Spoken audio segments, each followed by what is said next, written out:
Welcome to my YouTube channel tech mining. आज हम लोग डिस्कस करने जा रहे हैं MCQ related to chapter 1 of CMR 2017। तो बिना देरी किए वीडियो को शुरू करते हैं।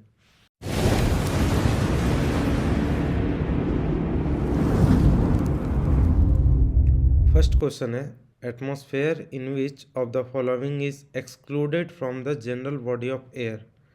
ऑप्शन 1 है रूफ कैविटीज, ऑप्शन 2 है कोल सीम एटमॉस्फेयर, ऑप्शन 3 है सील्ड ऑफ एरिया, ऑप्शन 4 है वर्किंग प्लेस एटमॉस्फेयर।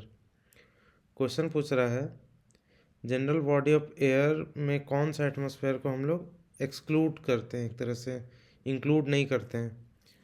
तो राइट ऑप्शन है हमारा sealed off area. Sealed off area को हम लोग जनरल बॉडी ऑफ एयर में इंक्लूड नहीं करते हैं।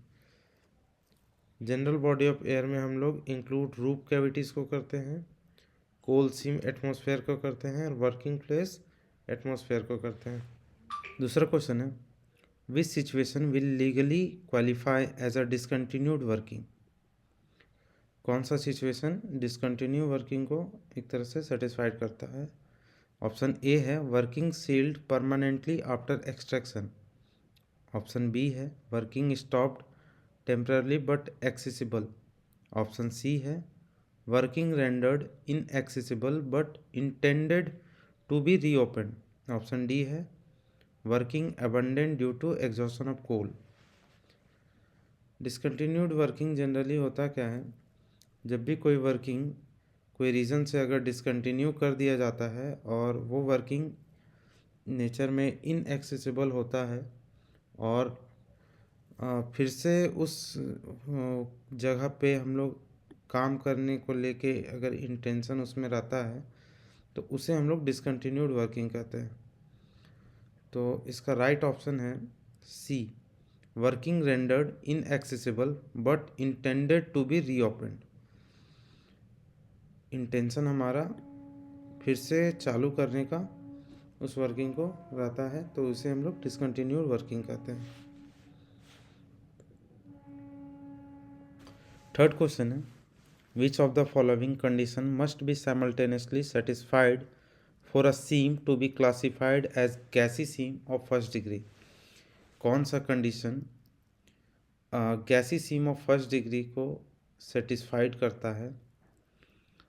तो पहला ऑप्शन है gas detected occasionally, option B है gas percentage less than equal to 0.1 only, option C है gas emission less than equal to 1 metre cube per ton only, option D है gas percentage less than equal to 0.1 and gas emission less than equal to 1 metre cube per ton. तो first degree के लिए gas percentage जो होता है 0.1% से कम होना चाहिए और जो गैस इमिशन होता है वो 1 मीटर क्यूब पर टन से कम होना चाहिए। तो इसमें से ऑप्शन डी जो है हमारा ये राइट ऑप्शन है। सेकेंड डिग्री के लिए क्या होता है, सेकेंड डिग्री ऑफ गैसी सीम के लिए क्या होता है कि गैस परसेंटेज जो होता है वो ग्रेटर देन 0.1 होता है और गैस इमिशन जो होता है वो 1 से 10 के बीच लाई करता है, 1 से 10 मीटर क्यूब पर टन के बीच लाई करता है। और थर्ड डिग्री गैसी सीम के लिए कंडीशन जो होता है वो gas emission 10 metre cube per ton से ज़्यादा होना चाहिए, तब जाके वो थर्ड डिग्री गैसी सीम कहलाएगा। नेक्स्ट क्वेश्चन की ओर बढ़ते हैं। फोर्थ क्वेश्चन है, a fan used below ground for ventilating one और more faces of a ventilating district is. First option है बूस्टर फैन, सेकेंड ऑप्शन है मेन फैन, थर्ड ऑप्शन है auxiliary fan, fourth option है exhaust fan.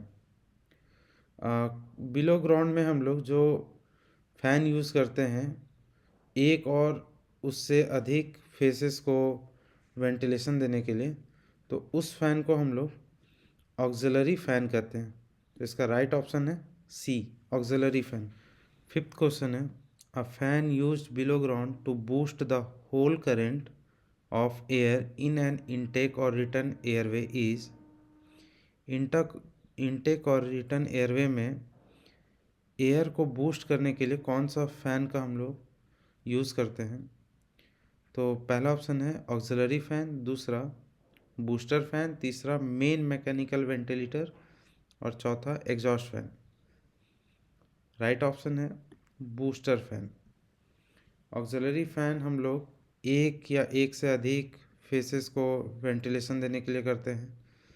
Main mechanical ventilator हमारा surface पे होता है, जो कि पूरे माइन को वेंटिलेशन देने के लिए होता है।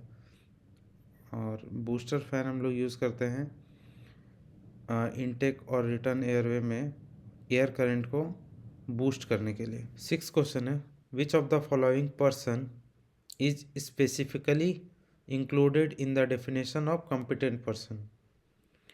नीचे दिए गए ऑप्शन में कौन से पर्सन कॉम्पिटेंट पर्सन है? ऑप्शन ए है इंजीनियर, ऑप्शन बी है मैनेजर, ऑप्शन सी है शॉट फायरर, ऑप्शन डी है सेफ्टी ऑफिसर। इंजीनियर एक ऑफिशियल होता है, मैनेजर भी एक ऑफिशियल होते हैं और सेफ्टी ऑफिसर भी ऑफिशियल के कैटेगरी में आते हैं। शॉट फायरर कॉम्पिटेंट पर्सन के कैटेगरी में आते हैं। ये मैनेजर द्वारा अपॉइंट किए जाते हैं शॉट फायरर, और कॉम्पिटेंट पर्सन का जो कैटेगरी होता है वो मैनेजर एक तरह से ऑथराइज करते हैं उन्हें, और कॉम्पिटेंट पर्सन का एज मिनिमम एज 20 ईयर्स होना चाहिए। A person aged 19 years appointed in writing by the manager and fully trained can be treated as a competent person. Question कहता है एक पर्सन का एज 19 साल हो रहा है और मैनेजर के द्वारा उसे अपॉइंट किया गया है और ट्रेनिंग भी उसे पूरी दी गई है, क्या उसे हम लोग कॉम्पिटेंट पर्सन की तरह ट्रीट कर सकते हैं? तो ऑप्शन ए है ट्रू और ऑप्शन बी है फॉल्स। तो ऑप्शन बी होगा फॉल्स, क्योंकि जो एज होता है कॉम्पिटेंट पर्सन का वो 20 ईयर्स होता है। Minimum age of competent person is 20 years. Next question है, which of the following is not included in the definition of coal under CMR 2017? Option A है एंथ्रासाइट, ऑप्शन बी है lignite, option C है peat, option D है Coke. सबसे पहले हम लोग बारीकी से जान लेते हैं कि एंथ्रासाइट, लिग्नाइट और पीट और कोक होता क्या है। सबसे पहले हम लोग कोक के बारे में जानते हैं। कोक एक तरह से हार्ड और फ्यूल होता है जिसमें कार्बन कंटेंट बहुत ही हाई होता है, और एक तरह से ये कोल के से ही बना हुआ होता है। जब हम लोग कोकिंग कोल को 1100 से 1000 से 1100 डिग्री सेल्सियस, वो भी बिना ऑक्सीजन के 12 से 36 घंटा हम लोग हीट देते हैं, तब जाके ये कोल है सो हमारा कोक में परिवर्तित होता है। ठीक है। और जो पीट होता है, लिग्नाइट होता है और एंथ्रासाइट होता है, वो एक तरह से रिप्रेजेंट करता है कोल के फॉर्मेशन को। पीट, लिग्नाइट, बिटुमिनस एंड एंथ्रासाइट एक तरह से ये टाइप ऑफ कोल हुए जो कि हमारा रिप्रेजेंट करता है कोल फॉर्मेशन को। सबसे पहले पीट बनता है, फिर लिग्नाइट, बिटुमिनस और एंथ्रासाइट। ये हाई कार्बन परसेंटेज इसमें होता है। सबसे कम कार्बन परसेंटेज पीट में, फिर लिग्नाइट, फिर बिटुमिनस, फिर एंथ्रासाइट। क्वेश्चन कह रहा था इनमें से कौन कोल के डेफिनेशन के अंतर्गत नहीं आता, किसे हम लोग इंक्लूड नहीं करते? तो एंथ्रासाइट, लिग्नाइट और पीट ये एक तरह से टाइप ऑफ कोल है जो कि stage of formation of coal को बताते हैं। और कोक जो है एक तरह से हमारा डिराइव फॉर्म है, तो इसे हम लोग कोल नहीं कहेंगे। तो राइट ऑप्शन हो जाएगा हमारा Coke, option D. Next question है, गोफ रेफर्स टू, गोफ किसे हम लोग कहेंगे? एक तरह से। तो ऑप्शन ए है any place where persons have lawful access. Option B है अ सील्ड ऑफ एरिया।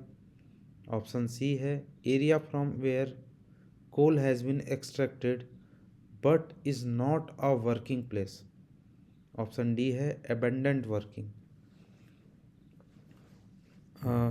सबसे पहले तो any place where persons have lawful access, ये डिफिनेशन वर्किंग प्लेस का है।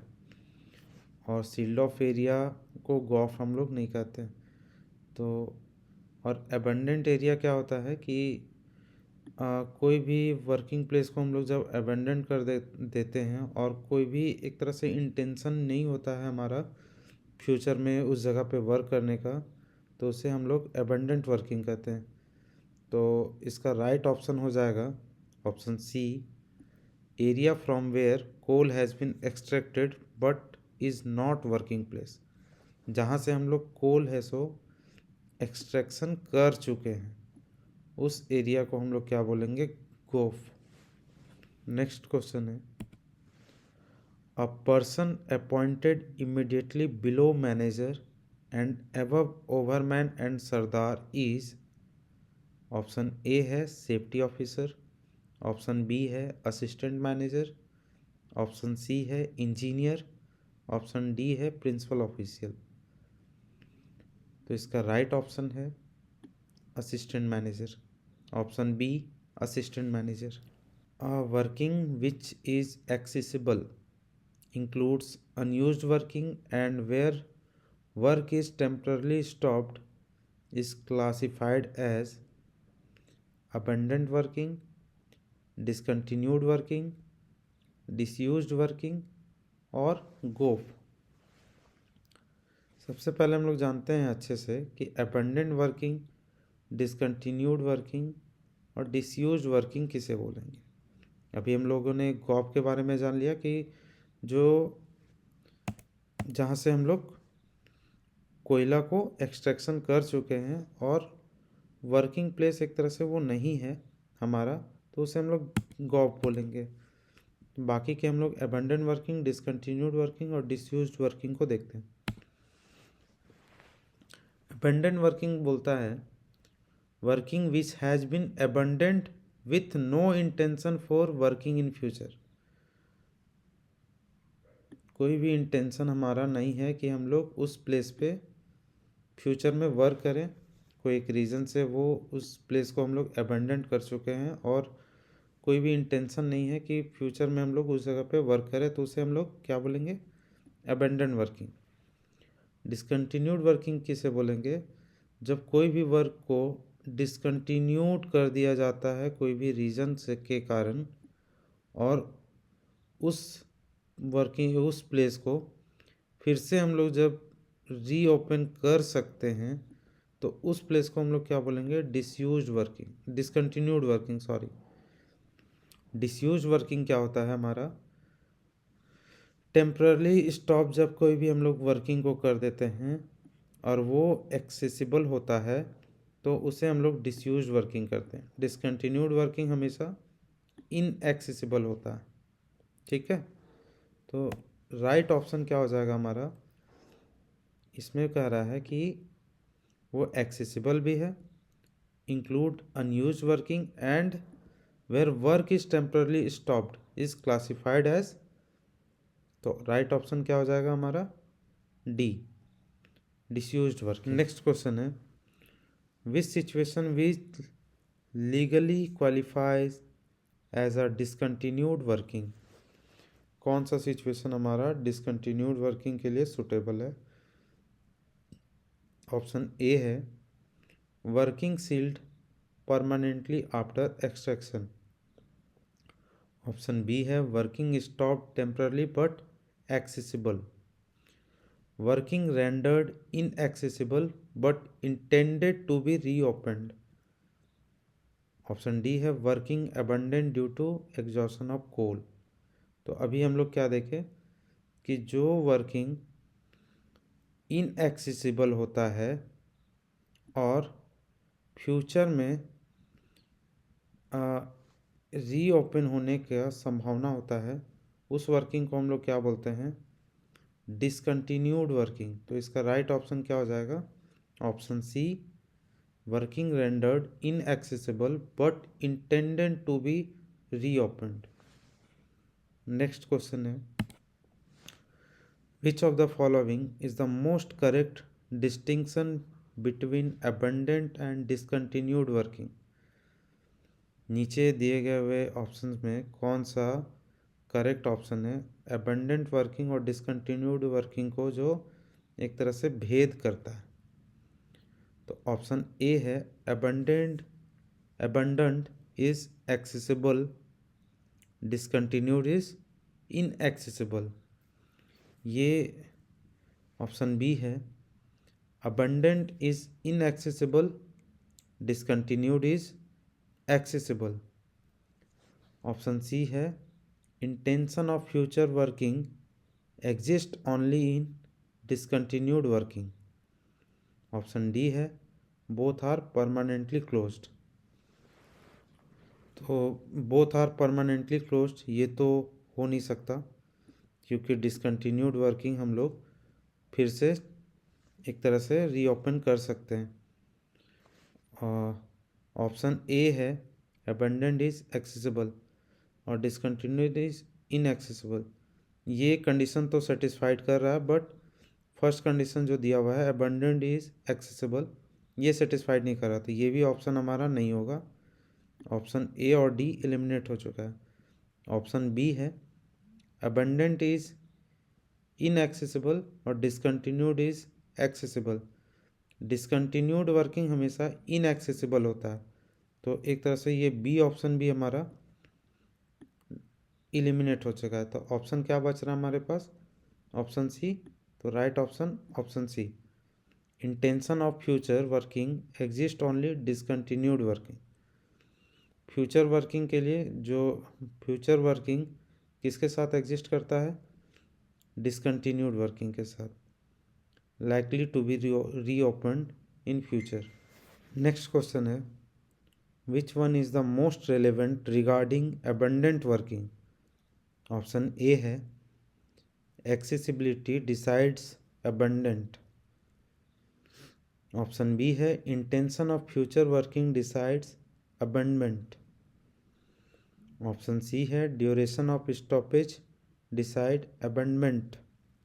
ऑप्शन डी है सीलिंग डिसाइड्स अबंडमेंट।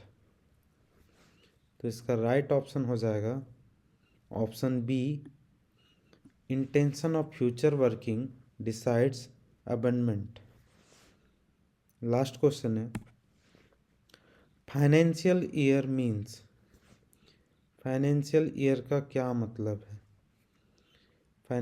ऑप्शन ए है जनवरी टू दिसंबर को हम लोग फाइनेंशियल ईयर बोलते हैं, अप्रैल टू मार्च को फाइनेंशियल ईयर बोलते हैं, जुलाई टू जून को फाइनेंशियल ईयर बोलते हैं, या फिर एनी 12 मंथ पीरियड को हम लोग फाइनेंशियल ईयर बोलते हैं।